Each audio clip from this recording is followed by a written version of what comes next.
இடரினும் தளரினும் எனதுரு நோய் தொடரினும் உன் கழல் தொழுதெழுவேன்.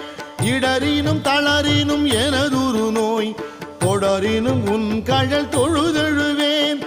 கடல் தனில் அமுதொடு கலந்த நஞ்சை மிடரினில் அடக்கிய வேதியனே. மிடரினில் அடக்கிய வேதியனே. இதுவோ எமை ஆளுமாறு ஈவதொன்றெமக்கு இல்லையே. அதுவோ உனது